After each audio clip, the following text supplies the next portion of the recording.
Rumah Bu Eda berdiri di tepi sawah yang mengering, bukan karena tak ada hujan, tetapi karena tak ada biaya untuk memperbaiki saluran irigasi yang sudah rusak bertahun-tahun.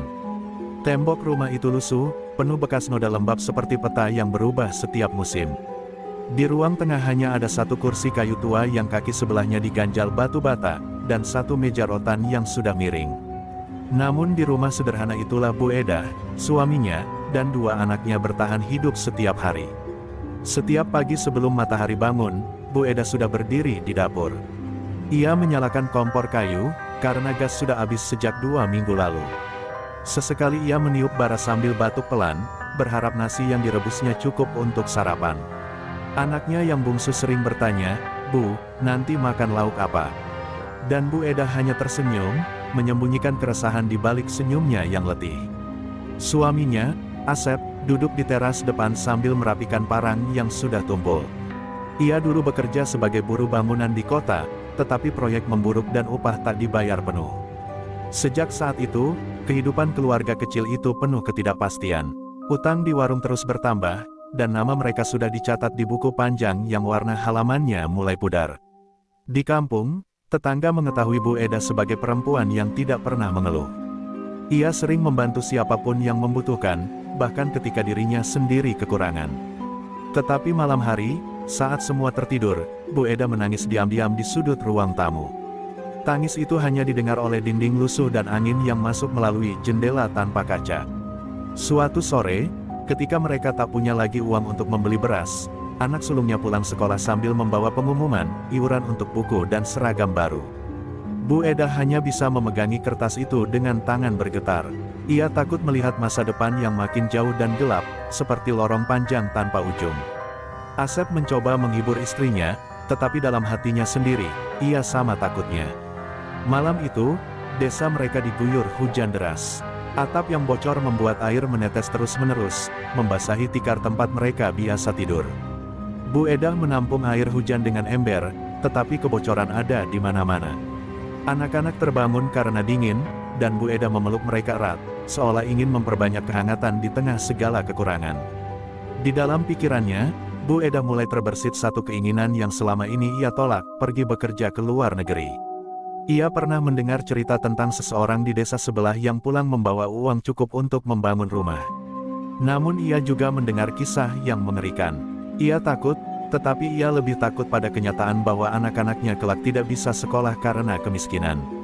Pagi berikutnya, saat matahari terbit dengan warna oranye pucat di atas sawah kosong, Bu Eda menatap rumah tembok lusuh itu dengan hati berat. Ia tahu, cepat atau lambat, ia harus membuat keputusan besar. Dan keputusan itu akan mengubah seluruh hidupnya, untuk selamanya. Hari itu gerimis turun pelan, seperti ikut mendengarkan setiap keluh yang tidak sanggup keluar dari bibir Bu Eda. Di ruang tengah, Bu Eda dan Asep duduk berhadapan tanpa kata.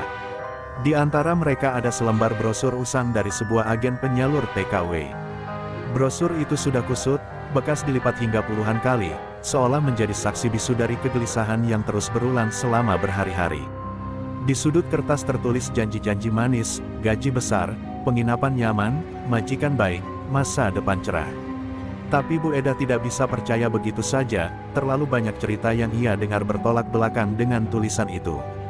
Asep menatap istrinya lama sekali. "Kalau kamu mau, aku dukung," katanya lirih, suaranya nyaris hilang di antara suara hujan yang mengetuk atap bocor. "Tapi aku takut, Eda." Kata-kata itu bukan ancaman, bukan larangan. Itu adalah kalimat seorang suami yang sudah kalah oleh keadaan. Ia tahu dirinya tidak mampu lagi memberikan kehidupan layak untuk keluarganya. Dan kenyataan itu lebih menyakitkan baginya daripada apapun. Bu Eda menggenggam brosur itu kuat-kuat. "Aku juga takut, Sep," jawabnya, matanya berkaca-kaca. "Tapi kalau kita tetap begini, anak-anak mau makan apa? Pakai apa untuk sekolah?" Ia meremas kain sarungnya sendiri, mencoba menahan gemetar. Di luar, angin membawa bau tanah basah dan suara kodok bersahutan, seakan kampung itu ikut menyetujui keputusan yang harus diambil. Malam itu Bu Eda beristighfar berulang kali. Ia mengambil tas kain kecil dan mengisinya dengan pakaian paling layak yang ia punya, meski semuanya tampak lusuh. Ia mengambil mukena yang mulai menguning karena usia. Di sudut tas, ia selipkan foto anak-anaknya, foto lama hasil dari kamera sekolah. Wajah anak-anaknya tersenyum, tanpa tahu bahwa senyum itu akan menjadi alasan terbesar ibunya pergi jauh. Keesokan paginya, Bu Eda menghubungi nomor agen yang tertera di brosur itu. Suara perempuan di ujung telepon terdengar ramah, terlalu ramah malah, seperti seseorang yang sudah dilatih untuk meyakinkan siapapun tanpa memberi kesempatan berpikir ulang. "Ibu jangan khawatir," katanya, "banyak yang berhasil, Bu. Gaji besar, kirim ke kampung, semua beres." Kata-kata itu terasa seperti angin yang mendorong pintu harapan terbuka sedikit lebih lebar. Namun di balik pintu itu, ada bayangan gelap yang tidak terlihat oleh Bu Eda. Agen itu tidak menyebutkan risiko, tidak menjelaskan proses, tidak berkata apapun tentang majikan yang bernama Kabul, nama yang kelak akan menjadi luka, ketakutan, dan penderitaan panjang dalam hidup Bu Eda. Semuanya terdengar mudah, seolah cukup tanda tangan dan keberangkatan, lalu kehidupan berubah menjadi cerah. Di dapur, anak-anak menanyakan kapan ibu akan pulang setelah pergi nanti. Bu Eda tidak sanggup menjawab jujur. Ia hanya berkata, sebentar saja, padahal di dalam hatinya, ia tidak tahu berapa bulan atau tahun ia akan terpisah. Ia mencium rambut anaknya, mencium bau sabun murahan, dan menyimpan wangi itu dalam hatinya agar tidak hilang. Malam sebelum keberangkatan, Bu Eda berdiri di halaman rumah, memandangi sawah kosong di kejauhan. Bulan tampak pucat, seperti dirinya yang mencoba tampak kuat meski hampir runtuh. Ia tahu ini bukan sekadar perjalanan kerja, ini adalah perjalanan nasib. Dan apapun yang menunggu di depan sana, ia tidak punya pilihan selain melangkah. Pagi itu, kampung masih diselimuti kabut tipis saat mobil bak terbuka datang menjemput Bu Eda. Tas kain kecil di tangannya terlihat sangat ringan, tetapi berat di hati. Ia menatap sekali lagi halaman rumah, tembok lusuh, atap bocor, dan jejak-jejak kenangan yang pernah membuatnya tersenyum, menangis, sekaligus bertahan. Anak-anaknya berdiri di depan pintu, memeluk tangan ibu mereka erat-erat seolah takut waktu akan merenggutnya terlalu cepat. Asep berdiri tanpa banyak bicara. Mulutnya seperti terkunci oleh 1000 kekhawatiran. Ia mengusap mata dengan tangan kasar yang penuh bekas kerja keras. Bukan karena debu, tetapi karena air mata. Satu kalimat saja yang berhasil ia ucapkan, "Hati-hati di sana, Eda." Kalimat yang terdengar sederhana, namun di dalamnya ada doa, ketakutan, dan penyesalan yang tidak bisa ia ungkapkan. Perjalanan menuju kantor agen berlangsung sunyi. Hanya suara mesin mobil dan bunyi roda menghantam jalan berlubang yang terdengar. Di sepanjang jalan, Bu Eda melihat persawahan, warung kecil, sekolah tempat anaknya belajar, dan rumah-rumah tetangga yang semakin mengecil dan akhirnya menghilang dari pandangan. Seolah seluruh kehidupannya perlahan ditinggalkan di belakang, menuju sesuatu yang belum diketahui. Ujungnya, di kantor agen, Bu Eda menerima kontrak kerja yang ditulis dengan bahasa asing. Ia tidak paham satupun kata yang tercetak di sana, namun agen menyuruhnya menandatangani dengan senyum dan janji, "Semua ini standar, Bu. Tidak perlu khawatir."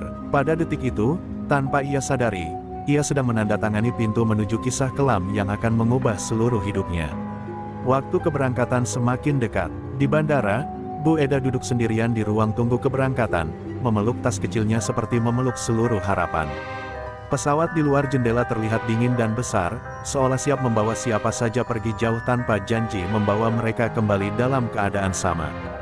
Bu Eda membisikkan doa, menahan air mata ketika mengingat wajah anak-anaknya. Saat pesawat mulai mengudara, hatinya seperti ikut terlepas dari tubuh. Kota, kampung, sawah, dan rumah lusuh itu makin mengecil sampai akhirnya menghilang di balik awan. Bu Eda mengusap matanya, berpura-pura tidur agar tidak terlihat menangis oleh penumpang lain. Di luar jendela, langit terlihat tenang. Tetapi perjalanannya akan jauh dari ketenangan. Setelah beberapa jam penerbangan, pesawat mendarat di negara tujuan. Udara asing menyambut, penuh aroma yang tidak dikenalnya, papan nama dengan huruf-huruf asing, dan orang-orang yang tidak berbicara sepatah kata pun dalam bahasa yang ia pahami. Hatinya mulai berdegup lebih cepat. Ia merasa kecil, sangat kecil di tempat yang begitu jauh dari rumah. Di luar bandara, seorang laki-laki bertubuh besar, bermata tajam, menunggunya sambil memegang papan bertuliskan namanya. "Kamu Eda?" tanya lelaki itu dengan suara dingin. "Aku Kabul. Mulai sekarang, kamu ikut aku." Pada saat itulah, tanpa disadari oleh Bu Eda, pintu menuju mimpi buruknya baru saja terbuka. Begitu melangkah keluar dari mobil yang membawanya dari bandara, Bu Eda disambut oleh rumah besar yang tampak menakutkan. Pagar besi yang tinggi dan gerbang tebal membuatnya merasa seperti berada di dalam penjara. Udara panas menusuk kulit, berbeda jauh dengan angin sejuk kampung halamannya. Ia memandang sekeliling dengan hati cemas, mencoba menenangkan diri, tetapi ketakutan sudah merayap masuk. Seorang pria bertubuh besar, bermata tajam dan berwajah dingin, berdiri di depan pintu. "Kamu Eda?" tanyanya dengan suara tegas. "Aku Kabul, majikanmu." Bu Eda hanya bisa mengangguk, menelan ludah. Dari nada suaranya, ia bisa merasakan tidak ada sedikit pun kebaikan yang akan menyertainya. Hatinya mulai berdebar, menandakan bahwa perjalanan ini akan berbeda dari yang ia bayangkan. Begitu masuk ke rumah, suasana semakin menekan. Ruangan luas dan mewah itu terasa dingin dan hampa, berbeda jauh dari rumahnya yang sederhana namun hangat. Kabul langsung memberi perintah tanpa basa-basi, ganti pakaian dengan seragam kerja, bersihkan rumah, cuci pakaian, dan siapkan makanan. Setiap kata terdengar seperti hukuman, bukan permintaan. Hari pertama dimulai dengan tugas yang menumpuk. Bu Eda harus bekerja dari pagi hingga sore tanpa jeda. Setiap gerakannya diawasi oleh Kabul, dan sekecil apapun kesalahan akan berujung bentakan yang membuat tubuhnya menegang. Tubuh dan pikirannya mulai lelah, namun ia menahan diri karena bayangan anak-anaknya di kampung selalu hadir sebagai penguat. Saat sore menjelang, Kabul semakin menekan. Ia memerintahkan Bu Eda menyiapkan makan malam untuk seluruh staf rumah, tetapi saat Bu Eda berusaha mengambil sepotong roti untuk dirinya, Kabul menegur dengan dingin, "Tidak ada makanan untukmu sebelum semuanya beres." Tubuh Bu Eda terhuyung, perutnya mulai menjerit menahan lapar. Malam itu, ia merasakan penderitaan fisik yang belum pernah ia alami sebelumnya. Di kamar kecil, Bu Eda menangis diam. Tangisnya hanya terdengar oleh dinding tebal rumah itu, sementara hatinya hancur. Setiap bunyi langkah Kabul membuatnya menegang, takut melakukan kesalahan sekecil apapun. Kesedihan dan ketakutan menyelimuti dirinya, membuatnya merasa jauh dari dunia yang pernah ia kenal.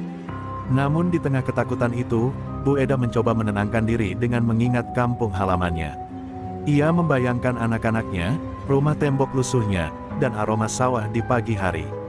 Kenangan itu menjadi satu-satunya kekuatan yang membuatnya tetap bertahan menghadapi intimidasi majikan yang kejam. Sebelum tidur, Bu Eda menutup mata dan berbisik dalam hati, "Aku harus bertahan untuk anak-anakku." Tekad itu menyalakan cahaya kecil di dalam hatinya. Meski malam itu begitu gelap, ia tahu bahwa perjuangan ini baru dimulai, dan ia harus menemukan cara untuk keluar dari penderitaan yang menunggunya di rumah majikan. Hari kedua di rumah Kabul dimulai sebelum matahari muncul. Bu Eda terbangun oleh suara langkah kaki majikan yang sudah berkeliling rumah, memeriksa setiap sudut. Tubuhnya lelah, tapi tidak ada waktu untuk beristirahat. Kabul tidak memberi toleransi, tidak peduli betapa letihnya ia setelah perjalanan jauh dan malam pertama yang penuh ketakutan. Setiap tugas yang diberikan terasa mustahil diselesaikan tepat waktu. Membersihkan rumah besar yang penuh perabot mewah, mencuci pakaian setumpuk, memasak untuk seluruh staf, dan merapikan halaman membuat tangan Bu Eda lecet dan kaki pegal. Kabul terus mengawasi, menatap tajam setiap gerakannya, seolah menunggu kesalahan sekecil apapun untuk dijadikan alasan menegurnya. Ketika ia mencoba beristirahat sejenak di dapur, Kabul tiba-tiba muncul dari belakang dan membentak, "Apa yang kamu lakukan? Tidak ada waktu untuk duduk." Tubuh Bu Eda terhuyung, jantungnya berdebar kencang, dan napasnya tersengal. Ia menunduk, menahan malu dan takut, sementara Kabul kembali berjalan pergi tanpa sepatah kata maaf. Siang hari datang tanpa jeda. Bu Eda hanya sempat meneguk sedikit air sebelum melanjutkan pekerjaan. Perutnya mulai berontak menahan lapar, tapi ia takut melawan. Setiap detik di bawah pengawasan Kabul terasa seperti hukuman. Tangannya gemetar saat mengangkat ember penuh air, dan tubuhnya menjerit ingin beristirahat, namun pikiran tentang anak-anak di kampung menahannya tetap berdiri. Matahari hampir tenggelam ketika Bu Eda masih berada di halaman, merapikan tanaman dan menyapu daun. Kabul berdiri di ambang pintu, menatapnya dengan dingin. "Cepat, malam ini masih banyak pekerjaan," katanya singkat. Tidak ada senyuman, tidak ada rasa empati. Bu Eda menelan ludah, merasa tubuhnya seolah ditarik kedua arah, ingin rebah tapi terpaksa terus bergerak. Di malam hari, saat sebagian staf mulai pulang ke kamar mereka, Kabul menugaskan Bu Eda menyiapkan makan malam dan membersihkan dapur. Tangannya gemetar karena kelelahan, dan suaranya hampir hilang saat ia meminta air minum, tetapi Kabul menolak. Tidak ada makanan atau minum sampai semuanya selesai, ucapnya dingin. Malam itu, perut Bu Eda menjerit menahan lapar, dan tubuhnya merasakan sakit yang belum pernah ia alami sebelumnya. Ketika akhirnya semua pekerjaan selesai, Bu Eda duduk di sudut kamar kecil, tubuhnya lemas, matanya sembab karena menahan tangis. Ia merasa seperti terperangkap dalam neraka duniawi, jauh dari rumah, jauh dari anak-anak, dan jauh dari kehangatan yang pernah ia rasakan. Rasa sakit fisik bercampur dengan ketakutan, membentuk kesedihan yang menyesakkan. Namun, meski kelelahan dan ketakutan menghimpit, Bu Eda tetap menyalakan secercah tekad dalam hatinya. Ia memejamkan mata sejenak, membayangkan rumah tembok lusuhnya, anak-anaknya tersenyum, dan doa-doa yang selalu ia panjatkan. Tekad itu menjadi cahaya kecil yang menuntunnya melalui malam panjang yang penuh penderitaan, mengingatkannya bahwa suatu saat ia harus keluar dari rumah Kabul. Hari ketiga dimulai dengan nada ketegangan yang lebih pekat daripada sebelumnya. Kabul berdiri di depan Bu Eda begitu ia keluar dari kamar, matanya tajam menembus setiap gerakan. Hari ini lebih banyak pekerjaan, katanya singkat. Suaranya tidak hanya keras, tapi juga syarat ancaman. Hati Bu Eda mulai berdebar tak menentu, seolah menunggu bencana yang akan menimpanya setiap saat. Setiap langkah Bu Eda diawasi. Bahkan ketika ia mengambil ember untuk mencuci pakaian, Kabul menatapnya dengan mata yang menusuk.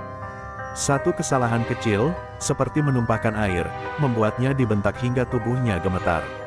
Ketakutan menjadi teman yang selalu menempel, mengekang setiap gerakan, membuatnya seakan hidup dalam perangkap tanpa jalan keluar. Selain fisik, intimidasi psikologis mulai menghantui Bu Eda. Kabul sering mengejeknya, menegur dengan kata-kata yang merendahkan. "Kamu hanya buruh, bukan manusia seutuhnya," ucapnya suatu saat.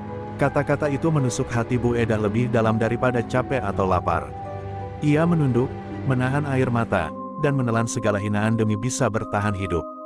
Perutnya semakin lapar, tetapi Kabul tidak memberi izin untuk makan atau minum. Setiap kali Bu Eda mencoba meminta sedikit air, Kabul hanya menatapnya dingin dan berujar, "Nanti. Selesaikan pekerjaanmu dulu." Rasa lapar itu bukan sekadar fisik, tetapi juga menyiksa mental, membuat Bu Eda merasa tubuhnya mulai lemah dan pikirannya bercampur antara takut dan putus asa. Malam hari tiba, tetapi pekerjaan masih menumpuk. Kabul memerintah Bu Eda untuk menyiapkan seluruh rumah agar siap menerima tamu penting esok hari. Tangan Bu Eda lecet, keringat mengucur, dan tubuhnya terasa seperti ditarik ke arah berbeda, antara ingin rebah dan harus terus bergerak. Setiap langkah terasa berat, setiap gerakan terasa seperti ujian yang tak berkesudahan. Di kamar kecil, Bu Eda menangis diam. Tangisnya tidak terdengar siapapun, hanya gema dinding yang dingin menjadi saksi. Ia merasakan kesepian yang luar biasa. Tidak ada seorang pun yang bisa menolongnya, tidak ada yang bisa ia percaya. Setiap detik menjadi perjuangan bertahan hidup. Ia mulai bertanya-tanya apakah ia bisa pulang lagi suatu hari nanti. Namun di tengah ketakutan dan kesedihan, Bu Eda menemukan kekuatan dari satu hal, anak-anaknya di kampung. Bayangan mereka tersenyum, menunggu kepulangan ibunya, menjadi satu-satunya cahaya kecil yang menerangi gelap rumah Kabul. Ia menelan air mata, menenangkan diri, dan berbisik dalam hati, "Aku harus bertahan, setidaknya sampai ada jalan keluar." Malam itu, sebelum tidur di sudut kamar yang sempit, Bu Eda menatap langit-langit dan berjanji pada dirinya sendiri. Ia akan mencari cara untuk selamat, pulang, dan kembali ke anak-anaknya. Tekad itu menjadi pelindungnya, satu-satunya benteng dari intimidasi yang terus menghantuinya. Meskipun hari-hari ke depan masih penuh penderitaan, Bu Eda bertekad tidak menyerah. Hari itu, Kabul tampak lebih dingin dari biasanya. Ia berdiri di depan Bu Eda begitu pagi datang, matanya menyapu seluruh tubuh Bu Eda seakan menilai seberapa cepat ia bisa bekerja. "Hari ini, tidak ada makanan sampai semua selesai," katanya singkat. Seketika perut Bu Eda bergejolak menahan lapar yang sudah mulai menekan sejak semalam. Tubuhnya terasa lemah, tetapi ia tidak berani melawan atau menolak perintah. Tugas hari itu lebih berat dari sebelumnya. Rumah besar penuh perabot mewah, halaman luas dengan taman yang harus dirapikan, dan tumpukan cucian yang tidak pernah berkurang. Bu Eda mengerjakan semuanya dengan tangan gemetar dan kepala pening, menelan rasa sakit perut yang menderu setiap kali ia bergerak. Setiap kali ia menatap jam, waktu terasa bergerak lambat, seakan memperlambat penderitaannya. Di tengah pekerjaan, kepala Kabul muncul dari ruang tamu. "Cepat, jangan lambat," bentakannya membuat Bu Eda tersentak dan hampir menumpahkan air yang baru saja ia ambil. Jantungnya berdebar kencang, napas tersengal, dan rasa lapar semakin menusuk. Tubuhnya mulai lemah, namun ia menolak untuk rebah. Bayangan anak-anaknya di kampung menjadi satu-satunya alasan untuk tetap berdiri. Siang menjelang, perut Bu Eda terasa kosong dan sakit, namun tidak ada sepotong makanan pun. Ia hanya bisa meneguk air seadanya dari keran. Tubuhnya semakin ringkih, dan tangannya mulai gemetar saat mengangkat ember penuh air. Setiap gerakan membutuhkan tenaga ekstra, dan ia harus menekan rasa sakit demi menyelesaikan perintah Kabul. Di dalam hatinya, ia bertanya-tanya apakah penderitaan ini akan pernah berakhir. Saat Kabul keluar rumah untuk urusan lain, Bu Eda hanya bisa duduk sejenak di sudut dapur, menahan rasa lapar dan kelelahan. Tangannya menekuk lutut, kepalanya menunduk, dan air mata jatuh perlahan.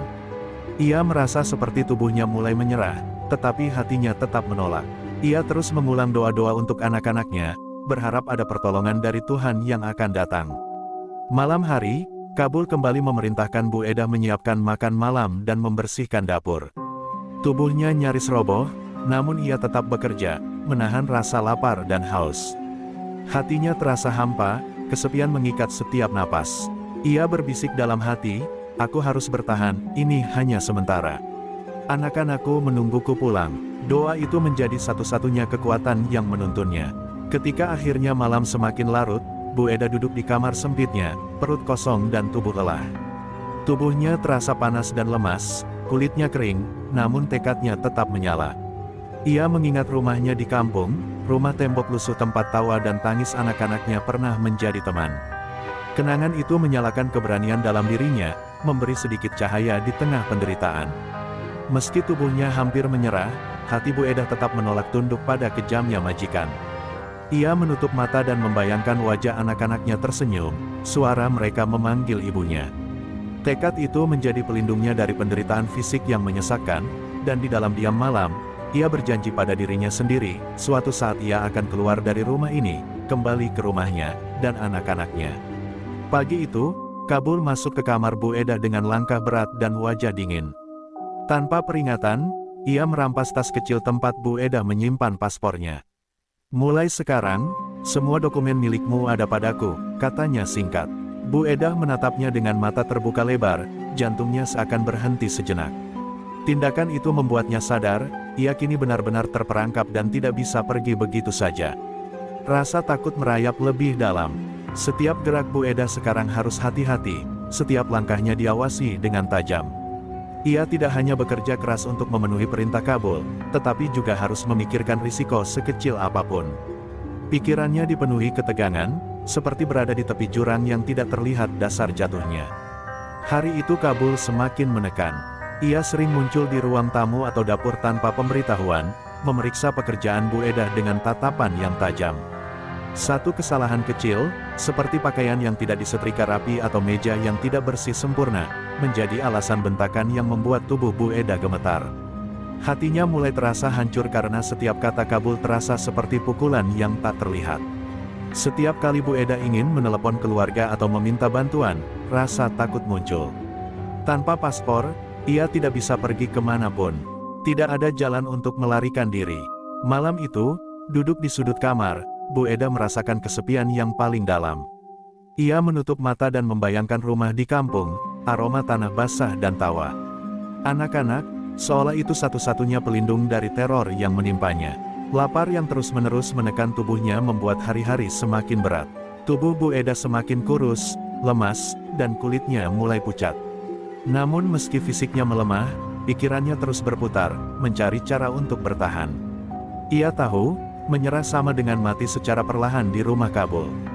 Doa dan kenangan anak-anak menjadi satu-satunya cahaya yang menuntunnya. Kabul semakin kejam. Ia kadang muncul tanpa alasan, menatap Bu Eda dengan mata yang seolah menilai kemanusiaannya. Kata-katanya menembus hati, "Kamu tidak punya hak untuk memilih." Tekanan itu membuat Bu Eda mulai merasa putus asa, tetapi sekaligus menumbuhkan rasa keberanian yang kecil namun kuat, bahwa ia harus mencari jalan keluar meski nyaris tak ada celah. Malam itu, setelah semua pekerjaan selesai, Bu Eda duduk di lantai kamar sempitnya, memegang paspor yang kini berada di tangan kabul dalam pikirannya. Ia merasakan dunia semakin sempit, tapi di dalam hati kecilnya, ia menolak tunduk sepenuhnya. Ia mulai merencanakan langkah-langkah kecil untuk bertahan, mencari peluang untuk mengirim pesan atau mencari bantuan dari orang luar. Sebelum tidur, Bu Eda menutup mata dan membisikkan doa panjang.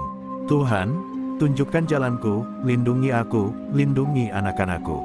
Doa itu menjadi pelindung dari ketakutan, lapar, dan intimidasi. Ia tahu bahwa perjalanan ini masih panjang, gelap, dan penuh bahaya, tetapi di hati kecilnya ada satu tekad, ia akan pulang suatu saat, apapun yang terjadi. Hari-hari di rumah Kabul terasa semakin panjang dan berat bagi Bu Eda. Tanpa paspor, tubuh yang lelah, dan perut yang selalu lapar, setiap detik seakan menekan jiwanya.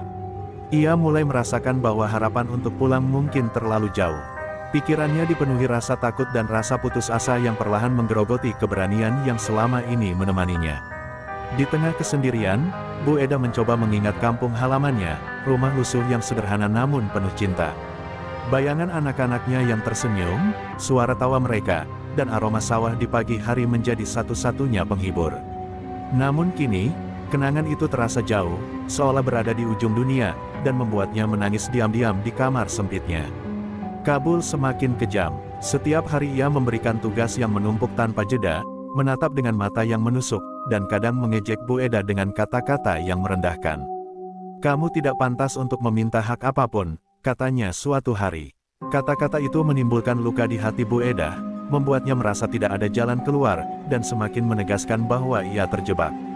Perasaan putus asa mencapai puncaknya ketika Bu Eda melihat majikan lain di rumah yang tampak bebas berbicara dan makan dengan nyaman.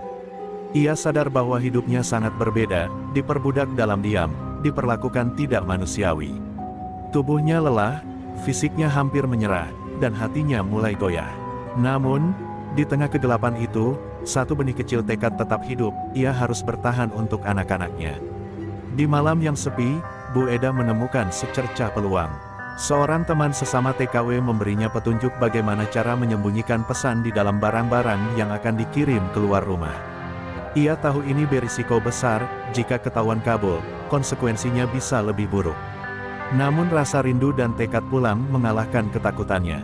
Dengan tangan gemetar, Bu Eda menulis pesan singkat untuk keluarganya, memberi tahu kondisi dan meminta bantuan pemerintah di Indonesia. Setiap kata ditulis dengan hati-hati, berharap pesan itu bisa sampai dengan selamat. Ia menyembunyikannya di dalam pakaian yang akan dikirim keluar rumah, berdoa agar tidak ada yang melihat. Malam itu, ia duduk di lantai kamar sempitnya, memeluk lutut, menatap langit-langit, dan menahan napas. Ketakutan akan keselamatan dirinya dan konsekuensi jika ketahuan terus menghantui. Tapi di sisi lain, harapan yang tersisa itu terasa seperti tali tipis yang menahan dirinya dari keputusasaan total.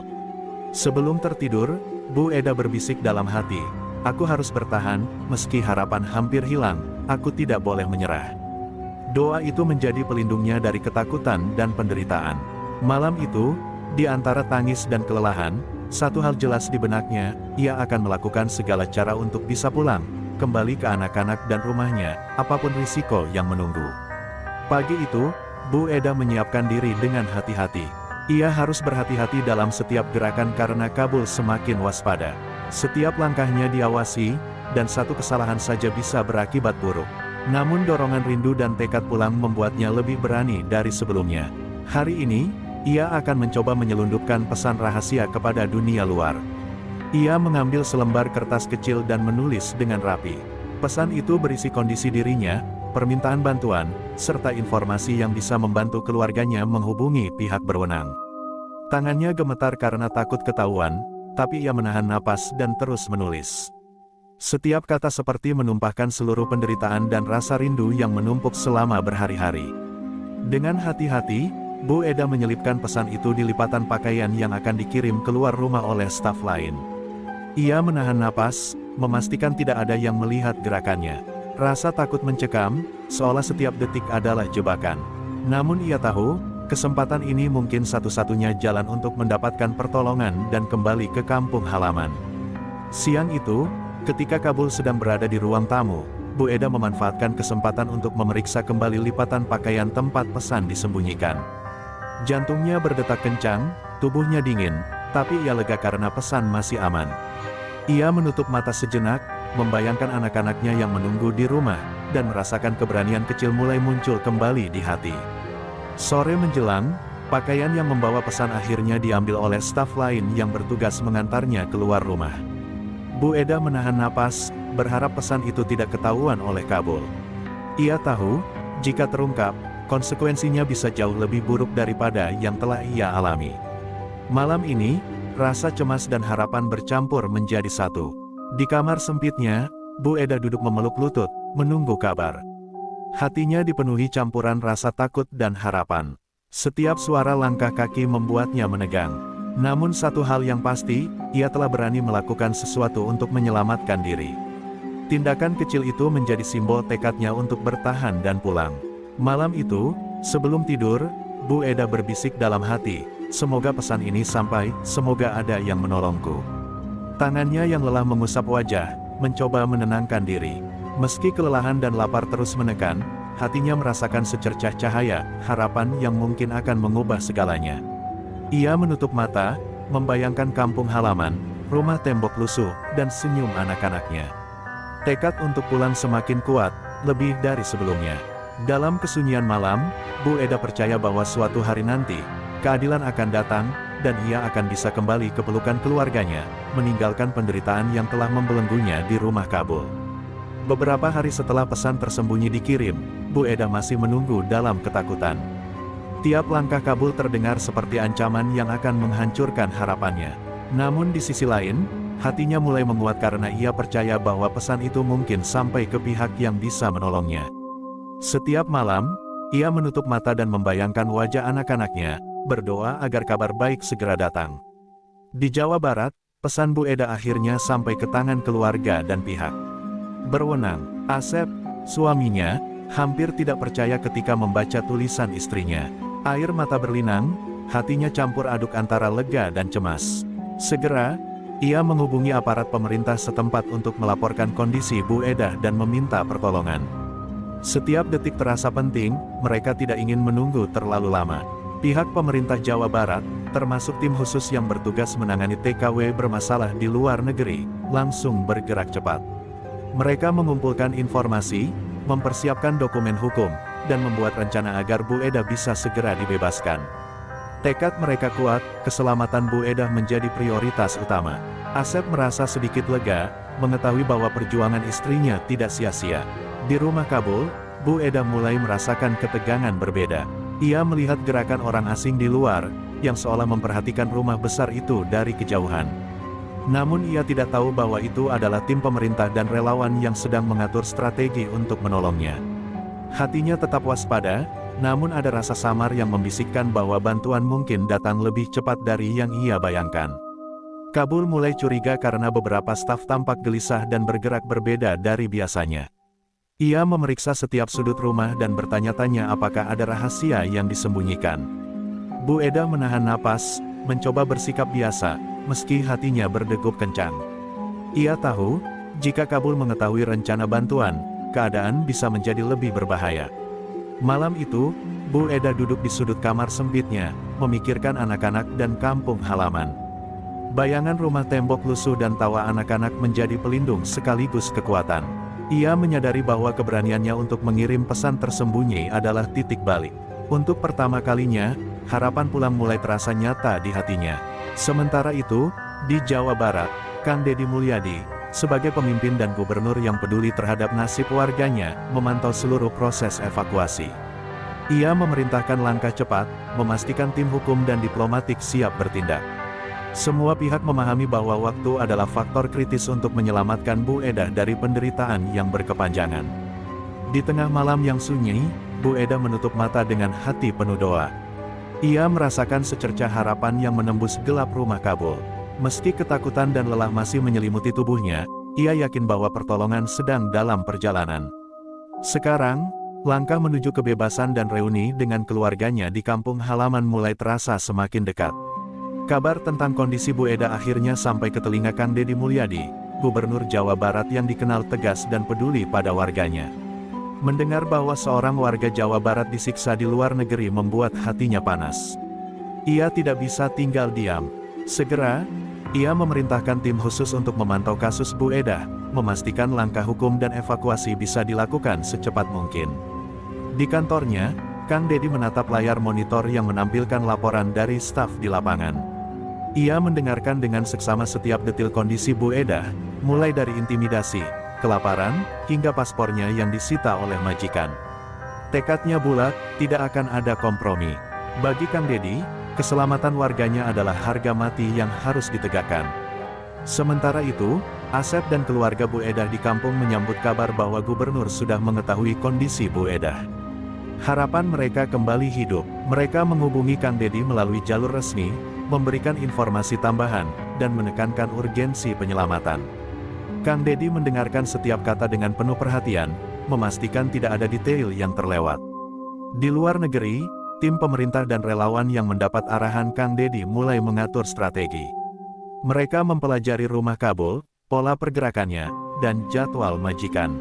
Setiap langkah direncanakan dengan hati-hati agar operasi penyelamatan Bu Eda berjalan lancar dan aman. Ini bukan hanya soal membawa pulang seorang TKW, tapi juga menunjukkan bahwa warga Jawa Barat tidak akan dibiarkan menderita.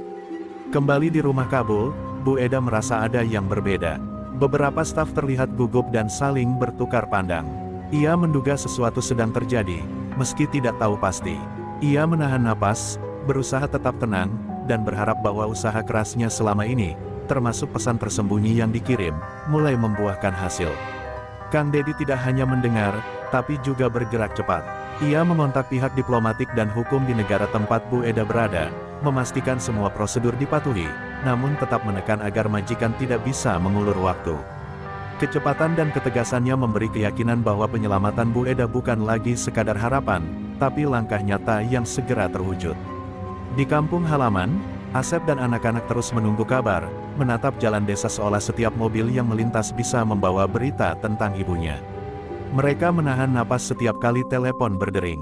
Rasa takut dan cemas bercampur dengan harapan yang perlahan tumbuh. Bu Eda tidak lagi sendirian, ada Kang Deddy dan tim yang berjuang untuknya.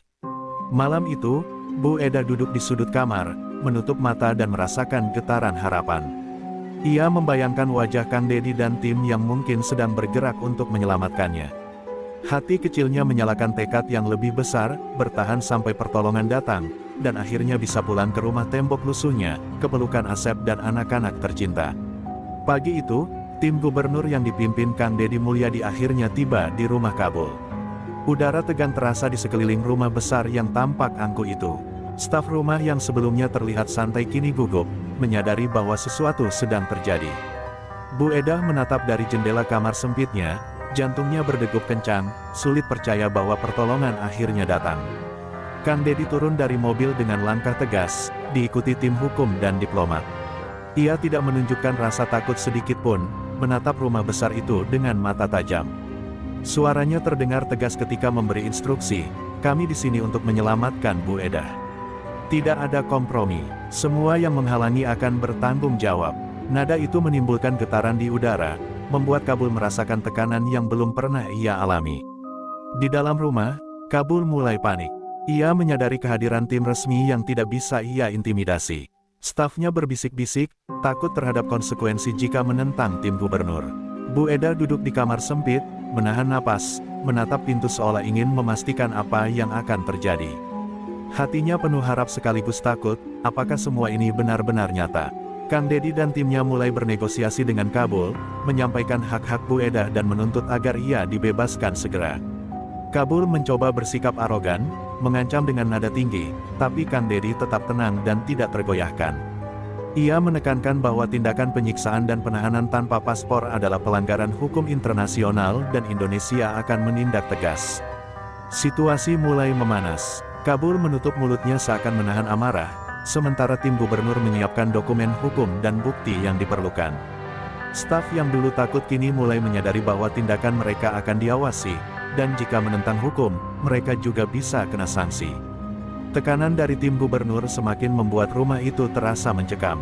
Di kamar sempit, Bu Eda hampir tidak percaya. Ia bisa mendengar suara tegas Kang Dedi, merasakan energi berbeda yang membanjiri rumah besar itu. Tangannya gemetar, tapi hatinya terasa lebih ringan. Harapan yang selama ini nyaris hilang kini hadir nyata, ia akan dibebaskan, kembali ke kampung halaman, dan bertemu anak-anaknya. Akhirnya, Kabul menyerah. Ia menyadari bahwa tidak ada jalan keluar bagi dirinya. Dengan wajah pucat dan ketegangan yang jelas, ia mengizinkan Bu Eda dibebaskan.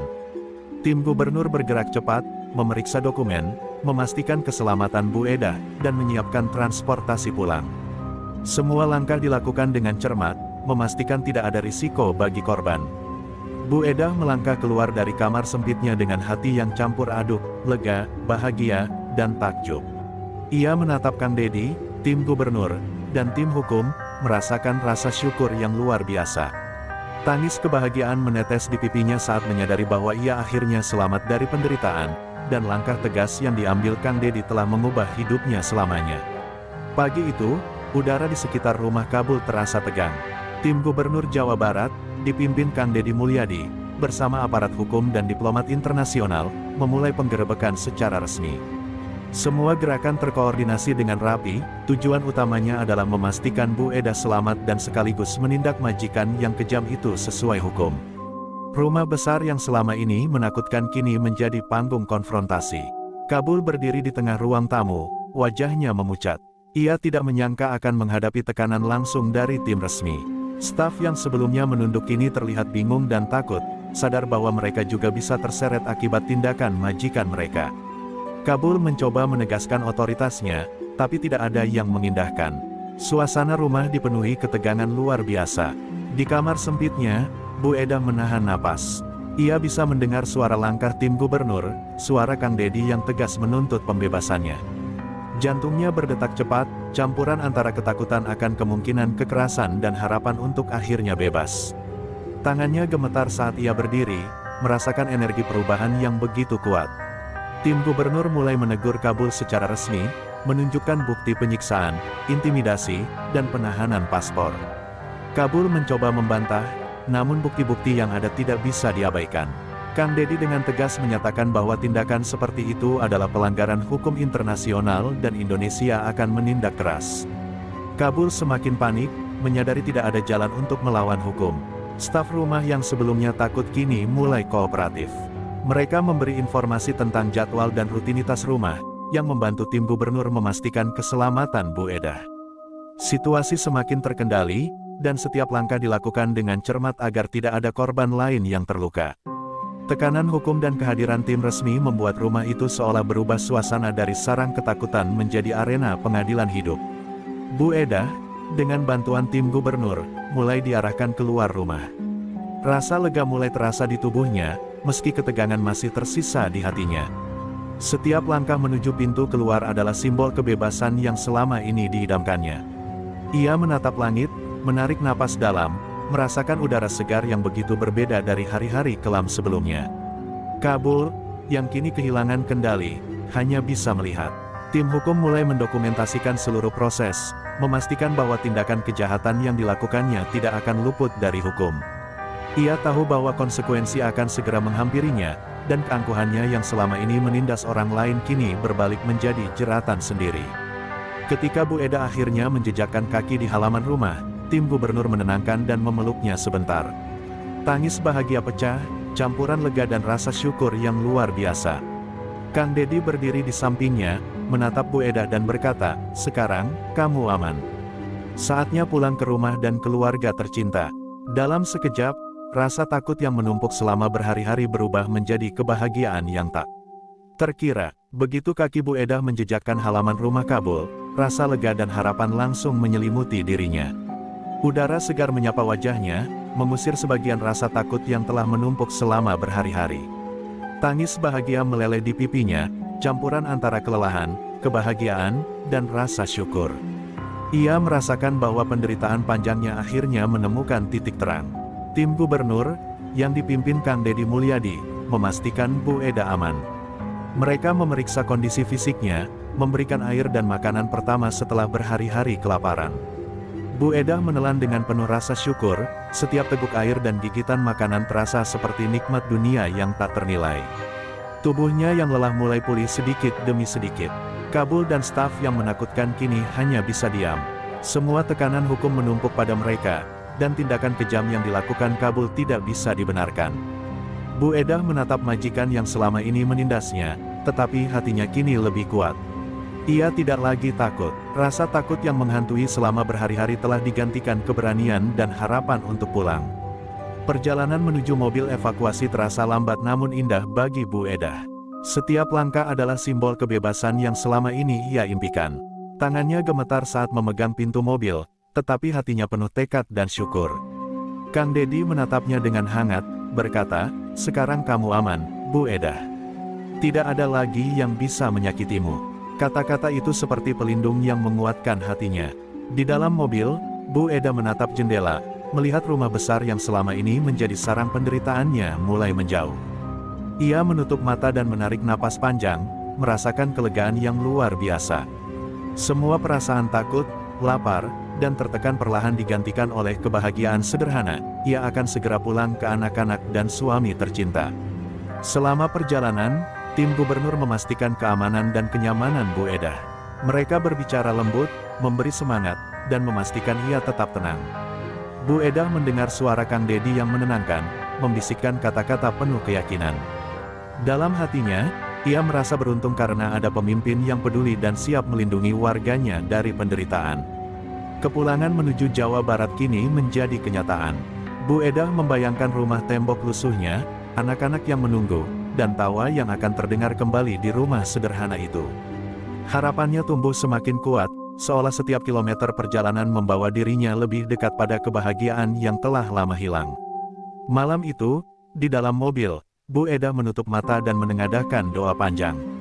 Tangis bahagia kembali meleleh di pipinya. Ia merasakan bahwa penderitaan panjangnya tidak sia-sia, dan tekadnya untuk bertahan kini membawa hasil. Segala perjuangan, ketakutan, dan air mata akhirnya menemukan ujungnya, keselamatan, kebebasan, dan kemungkinan untuk kembali ke pelukan keluarga tercinta. Pagi itu, Bu Edah duduk di ruang tunggu bandara, dikelilingi oleh tim pemerintah dan diplomat yang memastikan keselamatan dan kenyamanannya. Tiket pulang ke tanah air telah diberikan oleh pihak pemerintah sebagai bentuk perhatian dan tanggung jawab. Setiap langkahnya menuju pesawat terasa seperti napas lega yang telah lama ia tunggu. Tangannya masih gemetar, namun hatinya dipenuhi rasa syukur. Selama berhari-hari tertahan, lapar, dan diintimidasi, ia tidak pernah kehilangan harapan sepenuhnya. Kini, dengan tiket pulang di tangan, ia merasa seolah beban berat telah dilepaskan.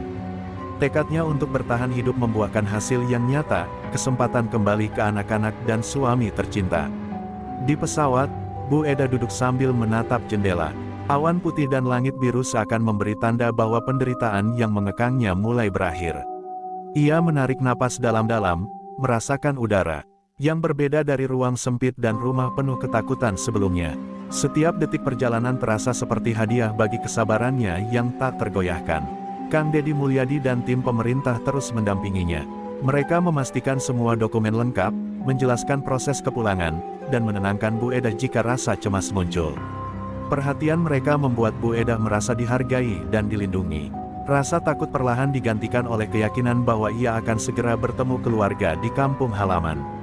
Selama perjalanan, Bu Edah mengingat semua penderitaan yang dialaminya, intimidasi, lapar, dan paspor yang disita. Namun semua itu kini terasa seperti bayangan masa lalu yang semakin menjauh. Ia menutup mata sejenak, membayangkan rumah tembok lusuhnya, tawa anak-anak, dan pelukan suaminya.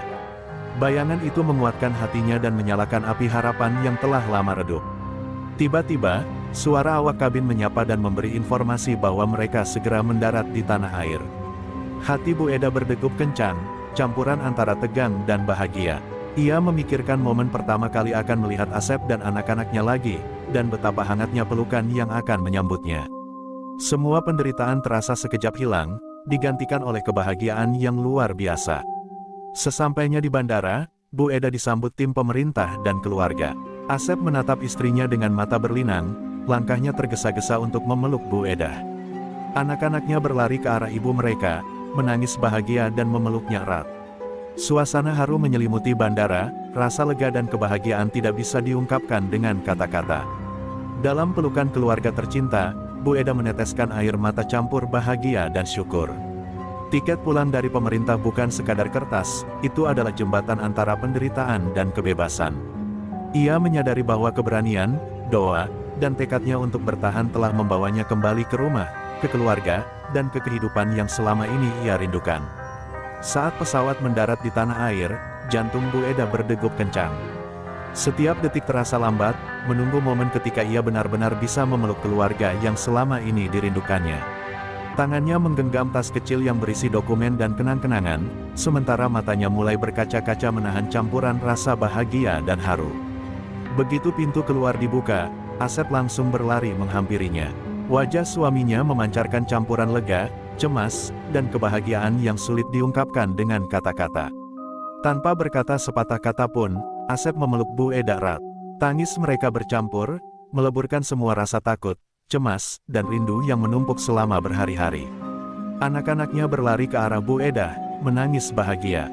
Pelukan mereka begitu hangat, menempel erat ke tubuh ibu mereka yang selama ini hilang dari pandangan. Bu Edah menunduk, memeluk anak-anaknya sambil meneteskan air mata.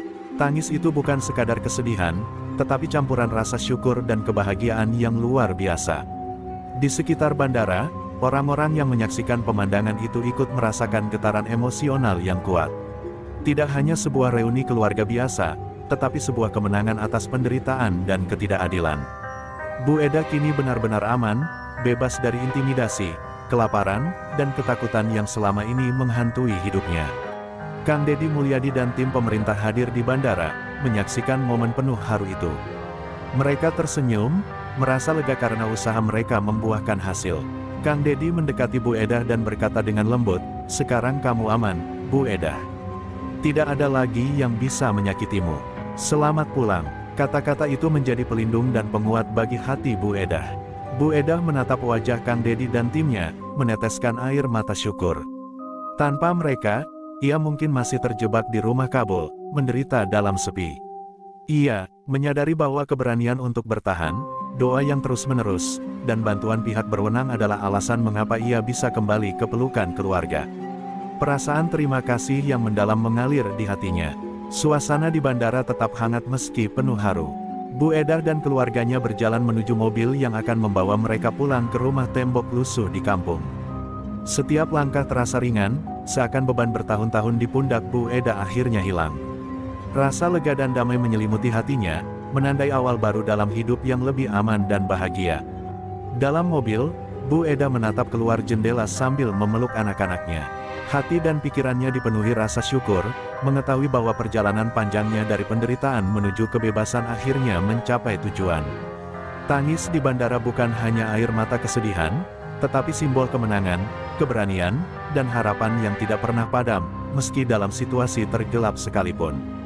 Mobil keluarga melaju di jalan kampung yang berdebu, membawa Bu Edah kembali ke rumah tembok lusuhnya setelah perjalanan panjang yang penuh penderitaan. Setiap kilometer yang dilewati seolah membawa beban berat yang selama ini menekan tubuh dan hatinya semakin ringan. Hati Bu Edah dipenuhi rasa syukur dan bahagia, campuran antara lega dan haru yang tak bisa diungkapkan dengan kata-kata. Sesampainya di depan rumah, anak-anak berlari ke halaman, menunjuk rumah sederhana itu dengan sorak gembira. Rumah yang dulu hanya menjadi saksi bisu perjuangan sehari-hari kini menjadi saksi kebahagiaan yang tak ternilai. Bu Edah menuruni mobil perlahan, memandang setiap sudut rumah yang dipenuhi kenangan sederhana tapi penuh cinta. Begitu membuka pintu rumah, Bu Edah langsung memeluk Asep dan anak-anaknya. Tangis haru pecah, namun kali ini merupakan tangis kebahagiaan yang murni. Semua rasa takut, kelaparan, intimidasi, dan lelah yang menumpuk selama berhari-hari lenyap seketika. Rumah tembok lusuh itu kini menjadi simbol keselamatan, kebahagiaan, dan reuni keluarga yang lama dirindukan. Setelah beristirahat sebentar, Bu Edah duduk di teras rumah sambil menatap lingkungan sekitar. Aroma sawah, suara burung, dan angin segar yang menyapa wajahnya membuatnya menyadari bahwa meski hidup sederhana, rumah ini selalu menjadi tempat paling aman dan penuh cinta. Segala penderitaan yang dialaminya di negeri orang kini terasa jauh dan seperti pelajaran hidup yang berharga. Kang Deddy Mulyadi, yang telah mengikuti proses penyelamatan melalui komunikasi dengan keluarga dan tim, memberikan pesan dukungan. Ia menekankan pentingnya perlindungan bagi warganya dan memberi dorongan agar Bu Edah memulai hidup baru dengan tenang. Kehadiran Kang Deddy dalam cerita ini menjadi simbol kepedulian pemerintah terhadap rakyatnya yang tertindas di luar negeri. Hari-hari berikutnya diisi dengan pemulihan fisik dan emosional Bu Edah. Ia mulai makan dengan normal, tidur dengan tenang, dan perlahan mengembalikan kekuatan tubuh yang hilang. Keluarga menjadi pusat kekuatannya, anak-anak yang tertawa dan Asep yang selalu mendampingi menumbuhkan kembali semangat hidup yang sempat pudar. Bu Edah duduk di beranda rumah sambil menatap langit senja. Ia tersenyum sambil mengingat perjalanan panjang yang telah dilaluinya. Semua penderitaan, ketakutan, dan air mata yang jatuh kini terasa seperti pelajaran berharga. Keberanian, doa, dan ketekunan selalu menemukan jalannya, meski dalam situasi tergelap sekalipun. Dengan keluarga di sekelilingnya, rumah sederhana ini kini terasa lebih hangat dan penuh cinta daripada sebelumnya. Bu Edah menyadari bahwa kebahagiaan sejati tidak bergantung pada kemewahan, tetapi pada rasa aman, cinta, dan kebersamaan keluarga. Kisahnya menjadi pengingat bahwa harapan tidak boleh padam, dan setiap perjuangan akan menemukan. Akhirnya, membawa pulang pada kehangatan rumah dan pelukan orang-orang tercinta.